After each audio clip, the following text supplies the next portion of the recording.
नमस्कार दर्शकों यूट्यूबर ध्रुव राठी ने अपने चैनल पर एक डॉक्यूमेंट्री रिलीज की है। डॉक्यूमेंट्री का नाम है अनब्रेकेबल। ये डॉक्यूमेंट्री आम आदमी पार्टी पर बनाई गई है। खासकर बीते 2 साल के दौर पर फोकस किया गया है। ये वो दौर था जब अरविंद केजरीवाल सहित आम आदमी पार्टी के 5 नेताओं को भ्रष्टाचार के आरोप में जेल जाना पड़ा था। हालांकि अब वह नेता जमानत पर बाहर हैं और दिल्ली के चुनाव कैंपेन में जोर शोर से लगे हुए हैं। ध्रुव राठी ने डॉक्यूमेंट्री शुरू होने से पहले इंट्रो में डॉक्यूमेंट्री से मिलती जुलती कई बातों का जिक्र किया और समझाया कि ये करना क्यों जरूरी था। लोगों से ज्यादा शेयर करने की अपील करते हुए ध्रुव राठी ने कहा कि ऐसे काम वो आगे भी करते रहेंगे देश के लिए। वो बताते हैं कि कैसे दिल्ली में डॉक्यूमेंट्री की स्क्रीनिंग रोक दी गई। उसी क्रम में ध्रुव राठी ने बीबीसी की डॉक्यूमेंट्री और पंजाबी सिंगर दिलजीत दोसांझ की फिल्म रिलीज न होने दिए जाने पर भी जिक्र किया। अपनी फिल्म पंजाब 95 को लेकर दिलजीत दोसांझ ने सोशल मीडिया पर फिल्म रिलीज न होने पाने के लिए माफी मांगी, जिसमें बताया है कि ऐसे कारण हैं जो उनके वश से बाहर हैं। लोकसभा चुनाव के दौरान ध्रुव राठी ने प्रधानमंत्री नरेंद्र मोदी को लेकर एक वीडियो बनाया था जिसकी खासी चर्चा हुई थी और अब ये डॉक्यूमेंट्री अनब्रेकेबल रिलीज करके दिल्ली चुनाव में अरविंद केजरीवाल को खुला समर्थन दे दिया है। ध्रुव राठी ने यूट्यूब पर वीडियो के टाइटल में लिखा है, पाबंदी लगाए जाने से पहले देख लीजिए। और अब अपने एक्स हैंडल पर एक पोल पोस्ट कर पूछ रहे हैं कि क्या मोदी पर बनी बीबीसी की डॉक्यूमेंट्री को हर किसी के लिए यूट्यूब पर डाल देना चाहिए। वैसे अरविंद केजरीवाल को सोशल मीडिया पर लोग उनकी ही कही पुरानी बात की याद दिला रहे हैं। द कश्मीर फाइल्स को लेकर एक बार अरविंद केजरीवाल ने कहा था, यूट्यूब पर डाल दो। अपने चैनल पर डॉक्यूमेंट्री दिखाने के लिए आम आदमी पार्टी के नेता अरविंद केजरीवाल ने ध्रुव राठी को सोशल मीडिया के जरिए धन्यवाद भी दिया और लिखा है, आप इस अनब्रेकेबल। अरविंद केजरीवाल ने लिखा है, धन्यवाद ध्रुव, जब पूरा सिस्टम इसे रोकने की कोशिश कर रहा था तब आपने इस डॉक्यूमेंट्री को दुनिया के सामने लाने की हिम्मत दिखाई। इसके अलावा वह लिखते हैं कि ये फिल्म मेरे लिए बेहद भावुक है। ये हमारे पिछले 2 साल के संघर्ष की कहानी है। देश में किसी और पार्टी ने ऐसी साजिशों और पूरे सिस्टम के हमलों का सामना नहीं किया होगा, लेकिन मुश्किल वक्त ही दिखाता है कि हम असल में कौन हैं। आम आदमी पार्टी और नेताओं को किसी भी सूरत में ना टूटने वाला बताते हुए अरविंद केजरीवाल कहते हैं, ये फिल्म पहली बार हमारा पक्ष बताती है।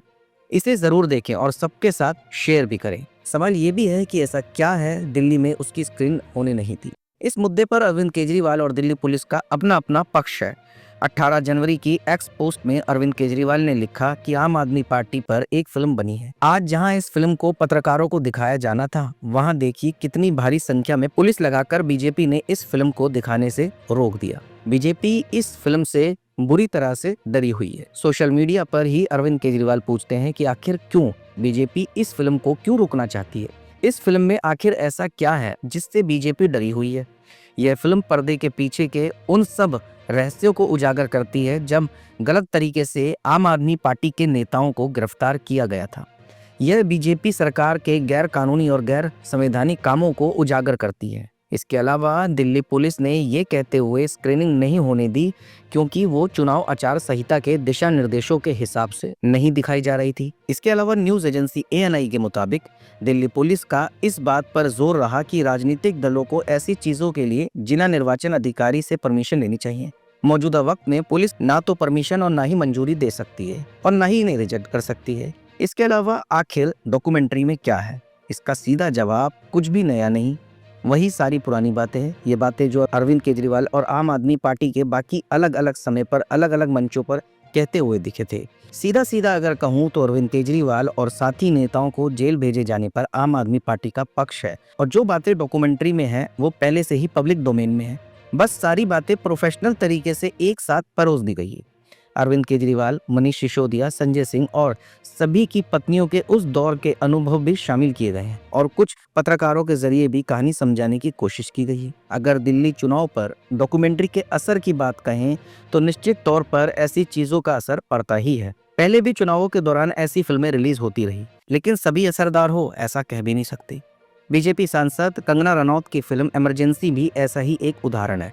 फिल्म के शुरुआती रिव्यू से तो यही लगता है कि कंगना ने एक्टिंग तो बहुत अच्छी की है, लेकिन पॉलिटिकली पूरी तरह से कंफ्यूज्ड है। आम आदमी पार्टी की डॉक्यूमेंट्री में ऐसी कोई बात नहीं है जिसे देख और सुनकर लोग चौंक पड़े और अरविंद केजरीवाल नए सिरे से सहानुभूति बटोर पाए।